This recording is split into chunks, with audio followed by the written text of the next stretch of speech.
Este é certamente um tema que vamos agora lançar no debate de ideias. São convidados do grande general Miguel Santos, do PSD, e Marcos Pestrelo, do PS. Boa noite aos dois. Já vamos a Auschwitz e esta comemoração dos 70 anos da libertação dos prisioneiros. Eu gostava de começar convosco sobre o tema com o qual abrimos este jornal, os problemas recorrentes em vários hospitais e na saúde em Portugal. Marcos, já ouvimos o Ministro da Saúde dizer que as coisas se vão resolvendo. O que é certo é que hoje quase que fomos acordados com um anúncio de demissão da equipa de urgências, que entretanto recuaram porque houve uma promessa de resolução de problemas. Bom, boa noite antes de mais, Cília, boa noite ao Miguel Santos. Nós estamos há várias semanas confrontados diariamente com esta situação mais ou menos caótica na saúde. Muito visível na primeira linha das urgências, que todos os dias nos entram casos pela casa adentro, através da televisão. Todos os dias temos conhecimento de pessoas conhecidas nossas que, de uma forma ou de outra, tiveram uma experiência extremamente negativa. Mas a situação de ruptura é hoje aceita até pelo Governo. Acha que essa situação de ruptura está mais anunciada e mais divulgada agora ou tem vindo progressivamente a piorar? Repare, houve um conjunto de opções políticas do Governo, muitas delas à volta da redução de financiamento do Serviço Nacional de Saúde, mas traduzidas na redução da autonomia dos hospitais e na proibição dos hospitais contratarem pessoal. Aliás, para toda a função pública, não foi só para os hospitais. No fecho de milhares de camas, em opções de atrasar o mais possível as transferências necessárias do Orçamento de Estado para o Serviço Nacional de Saúde, que levou a que no final do ano o Governo tenha feito uma operação contabilística de milhares de milhões de euros para os hospitais e que acabou por não resolver o problema também das dívidas dos hospitais aos fornecedores.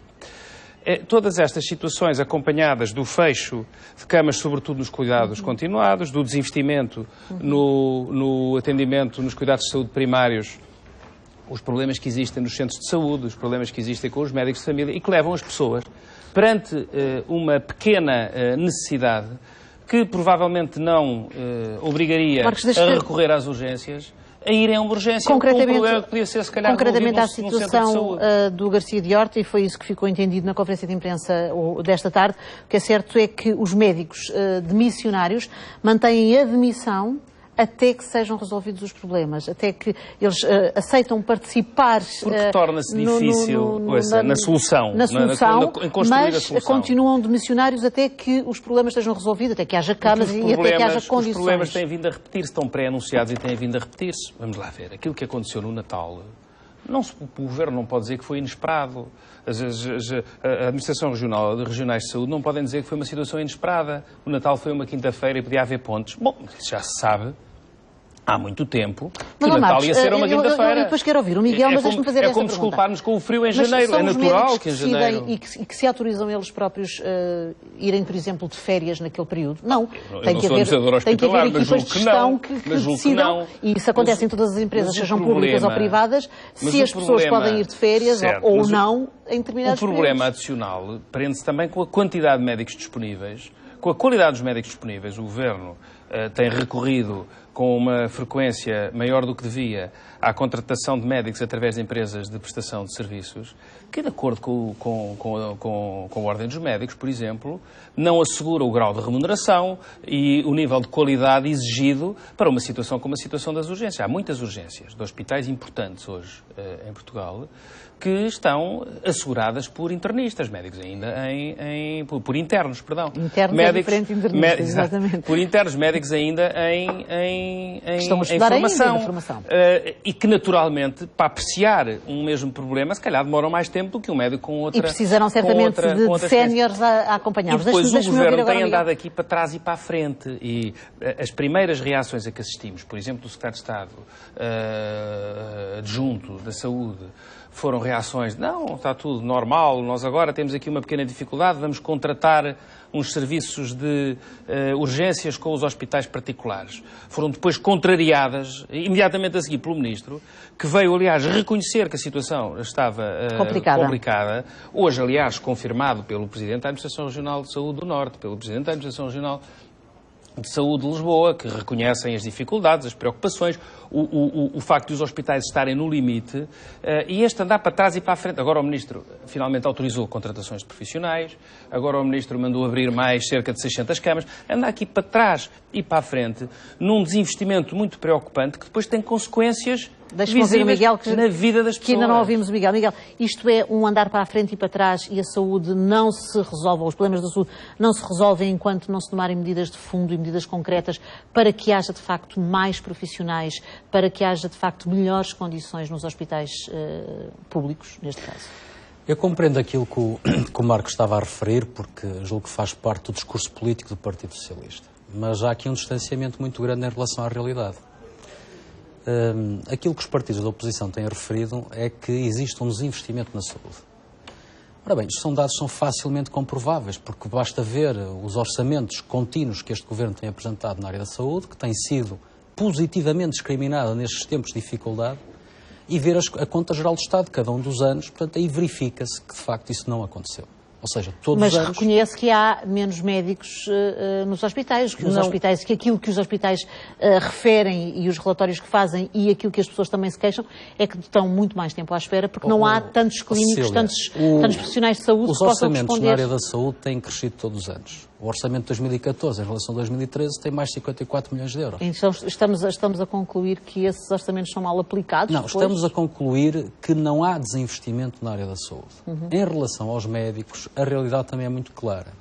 E para isso basta o Marcos ver o balanço social do Ministério da Saúde, que é um documento público, e ele consegue rapidamente chegar à conclusão, porque é uma conta muito simples, verificar qual era o número de médicos que existiam no Serviço Nacional de Saúde em 2010 e qual é o número de médicos que existe no Serviço Nacional de Saúde em 2014. E são mais 2.500 médicos. Ou seja, a não contratação de profissionais não existiu. Nós contratamos mais médicos, o Governo contratou mais médicos, são 2.500, e contratou mais 1.500 enfermeiros. E até lhe digo mais, em relação à questão dos médicos, mais médicos houver, mais seriam contratados, e isso também é público. Então como é que explica esta situação Porque saíram mais do que foram contratados. Quase caótica em vários serviços de urgência? E não estamos a falar só da época de Natal e de Ano Novo, porque sabemos que houve férias marcadas que pelos vistos não deviam ter sido marcadas, houve baixas de alguns médicos que também estavam de baixas e não podiam trabalhar. Este comentário do Marcos, porque o balanço social é o dado final sobre os médicos. Portanto, não são mais os que entraram dos que saíram, é o balanço final. Aquilo que está a acontecer nas urgências em Portugal, e que não se nega, porque é evidente, não é? Aliás, existe, é uma pressão que está a ser exercida sobre as urgências. E tem por base um surto de gripe. E é esse surto de gripe que leva a que as pessoas acorram às urgências, apesar de tudo, não num número excessivamente maior do que em relação ao ano passado. Portanto, é preciso conhecer os problemas para poder responder a eles.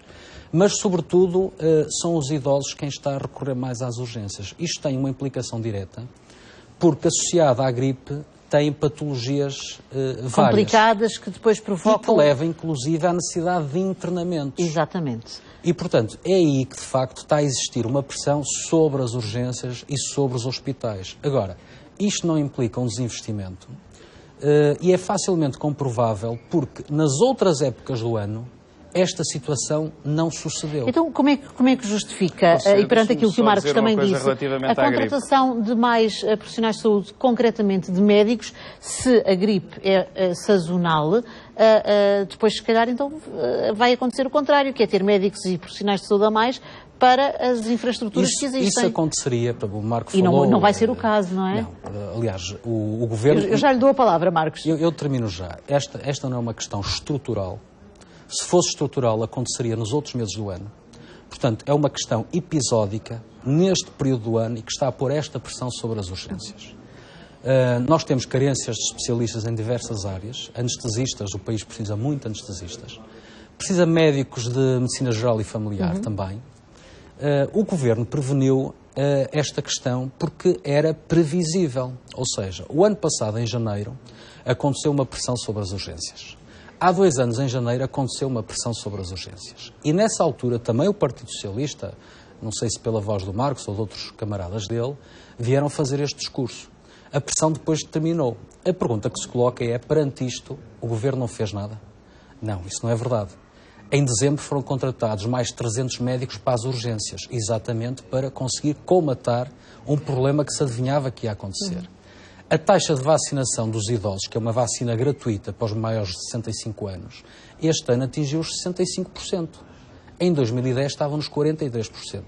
Mas essa vacina também já se percebeu que as pessoas devem fazê-la, mas a estirpe da gripe também vai mudando. Não. E pode prevenir Obviamente. algumas situações, mas não previne todas. Obviamente, senão estaríamos num mundo ideal e, porventura, a pressão que acontece em determinados momentos, em determinados dias, em alguns hospitais, nas urgências, porque passado um dia ou dois, essa pressão já não é tanta. Claro. Não teria acontecido. Agora, como se trata de facto de um surto de gripe, por isso é que se explica que esteja a acontecer esta pressão simultaneamente em vários hospitais. Deixem-me perguntar aos dois. Um surto de gripe justifica o pedido de demissão de uma equipa inteira de urgências num hospital? Não, mas o problema, Cecília, é que o problema não está circunscrito às urgências. O problema é um problema generalizado a muitos hospitais e a muitos serviços, não é só às urgências. Aquilo que está a ser feito, perdão, em termos de redução do problema, a questão das urgências, enfim, é uma estratégia que procura, o Miguel Santos, aliás, até teve aqui o cuidado de reconhecer que isto não foi inesperado, não houve aqui uma surpresa. É bom que reconheçam isso, porque essa foi a primeira linha argumentativa do Governo e dos partidos que o sustentam, isto foi uma questão surpreendente. Não foi surpreendente.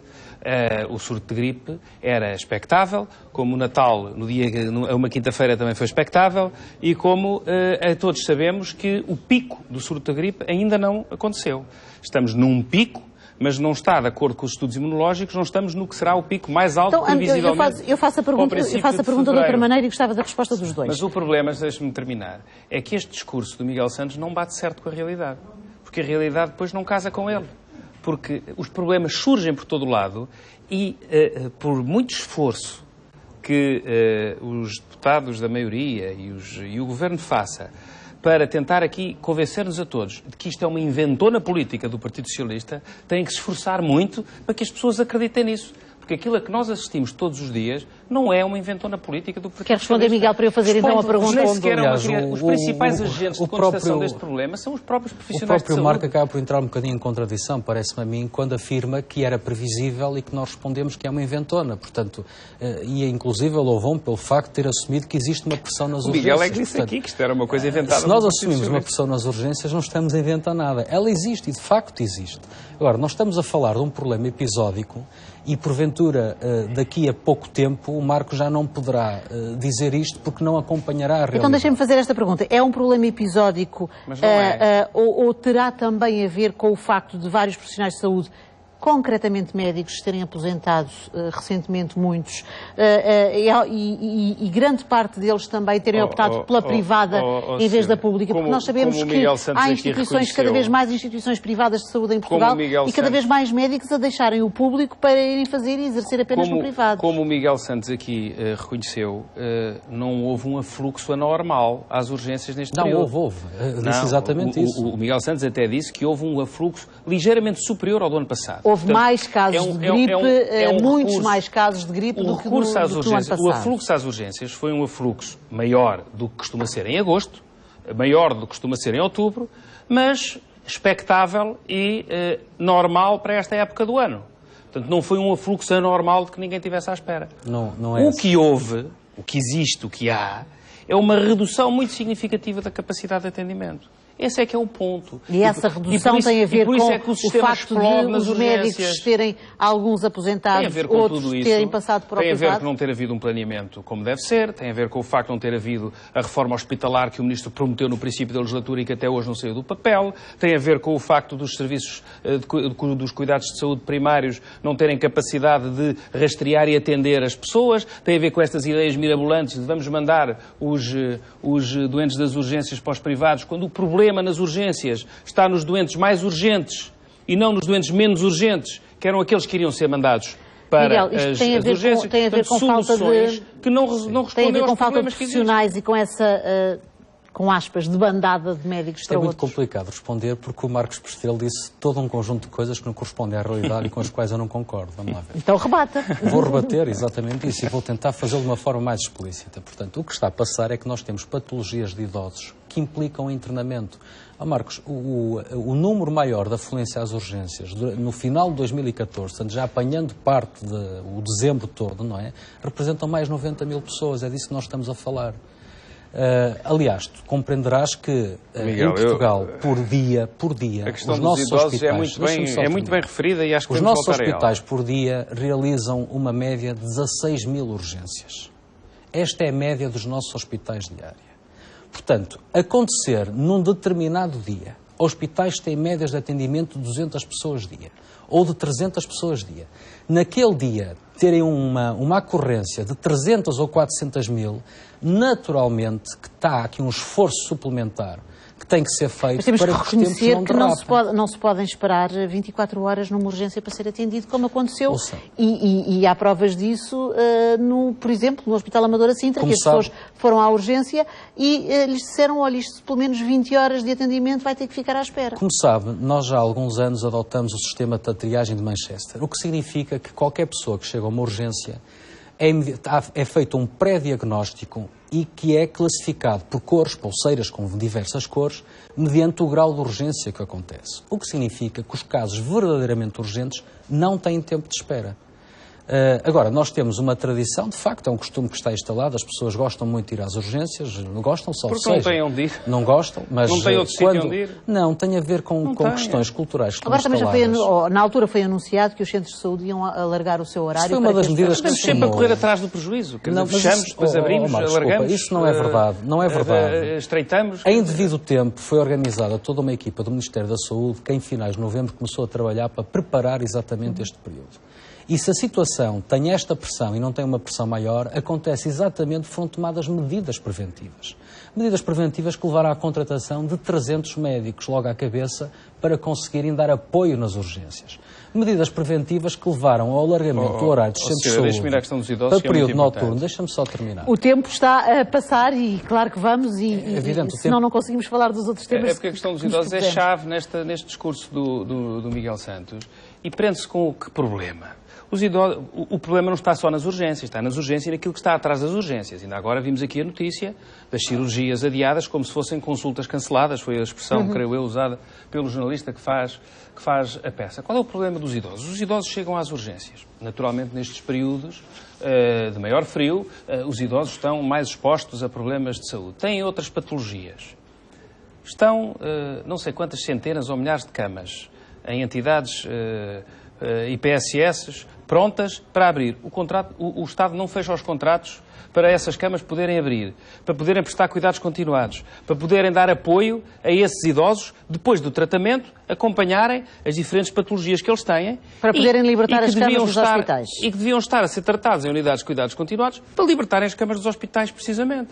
Se isso não é tratado, agora vemos dizer, os idosos estão a encher as urgências. Então, mas os idosos haviam de ir para onde? É que não têm mais para onde ir. Não têm onde recorrer para tratar o problema, porque os centros de saúde estão a funcionar mal e com horários ainda reduzidos, e depois de ter tratado de serem vistos, não têm onde ser acompanhados a não ser no hospital. E depois vamos nos queixar. Nós fechamos os locais alternativos para os idosos poderem ser vistos e tratados e acompanhados. Porque já foi anunciado que vai haver, de facto, uma série de protocolos e já estão fechados uma série de protocolos com IPSS para esses cuidados continuados. Acha que se consegue fazer isto de um momento para o outro, de um dia para o outro? Também não se consegue, provavelmente não se conseguirá, mas porquê é que foi preciso estender as coisas até aqui? Por isso é que a direção médica do... Eu estou a controlar os tempos, Miguel, esteja tranquilo. Por isso é que a direção médica do Garcia da Horta diz nós continuamos em demissão a ver se isto realmente se resolve. Porque já ninguém acredita na possibilidade disto se resolver. É absolutamente terrível, porque isto não corresponde de facto à verdade. Os idosos têm recorrido às urgências naturalmente e bem quando têm necessidade de obter a sua assistência. Aquilo que eu refiro é que, de facto, as patologias que eles trazem obriga a um tratamento mais demorado e muitas vezes ao internamento. E aí é que é colocada uma pressão verdadeira aos hospitais que, de facto, têm o internamento a subir exatamente por causa dos idosos. Claro. Portanto, o que o Marcos refere, e bem, é os lugares de recuo, que é para a Rede Nacional de Cuidados Continuados Intensivos, que é para onde as pessoas devem ser encaminhadas pós-internamento e vagando as camas de que ainda não internamento. estão a ser totalmente encaminhadas porque não há esses protocolos. Mas isso, vamos lá ver. Deixa lá o Miguel explicar e responder. Vai levar a mal. Porque o Marco podia fazer o favor de me contrariar e de me negar se tivesse números concretos para poder afirmá-lo. Mas a verdade é que ele ou os tem e não os quer mostrar, ou então não os tem. Desde 2011, nós já abrimos 1.500 camas na Rede Nacional de Cuidados Continuados. E todos os meses estão a abrir mais camas. Porque a Rede Nacional de Cuidados Continuados vamos lá ver, é um paradigma relativamente recente em que Portugal, de facto, começa tarde demais. E começa tarde demais, não digo que é deste governo, porque já vem de governos anteriores. E esse esforço, efetivamente, está a ser feito. A Rede Nacional de Cuidados Continuados está a alargar-se todos os meses. E é isso que tem contribuído para dar exatamente resposta às pessoas que, após internamento, necessitam ter os cuidados continuados para depois, futuramente, poderem regressar. Isso levar-nos-ia também para outro debate, que seria estar aqui a tirar números para cima da mesa as IPSS também substituírem-se ao Estado, porque, no fundo, também muitas vezes acabam... Na Rede Nacional de Cuidados Continuados, as IPSS e as Misericórdias são parceiros inestimáveis. E tanto assim é que têm contribuído, com apoios do Estado, naturalmente, exatamente para ajudar a resolver os problemas. Isso está a acontecer. Meus senhores, tínhamos previsto, o nosso tempo já esgotou, mas vamos falar ainda um pouquinho sobre a Grécia e sobre a nomeação do novo governo. 11 ministérios, menos 7 do que no governo anterior, com uma coligação que tem a esquerda radical e um partido de direita. A minha pergunta é esta: depois de se saber a constituição do governo e de se conhecer o Ministro das Finanças, que no fundo era para aqui que estavam os olhos todos virados, o Ministro das Finanças que até agora tinha defendido, tinha tomado posições mais extremas do que aquelas que ouvimos agora em relação à dívida da Grécia. Faz sentido estes, desculpem-me a expressão, pezinhos de lã, tanto por parte dos gregos como por parte da União Europeia em relação ao que é que vai acontecer à Grécia? Começo pelo Miguel. Bem, o que vai acontecer à Grécia eu acho que é a pergunta do $1 milhão, de facto. Porquê? Nós tivemos na Grécia, por parte do partido que ganhou as eleições, a Syriza, que é uma coligação de extrema-esquerda, que não vem de agora. Nós tivemos, curiosamente, falou-se de extrema-esquerda até à altura da final de campanha eleitoral e a partir do momento em que o Syriza ganhou-se, passou-se a falar em esquerda radical. É diferente. Pois, eu sei que a origem do Syriza, pelo que eu pude perceber e pelo que li, resulta de uma coligação de pessoas refratárias ou desertores, entre aspas, não no mau aspecto da palavra, do Partido Comunista Grego, logo após a queda do Bloco Soviético, e em que o Partido Comunista Grego, aliás, à semelhança do nosso Partido Comunista, porque são bastante ortodoxos, ainda não conseguiram resolver o problema ideológico.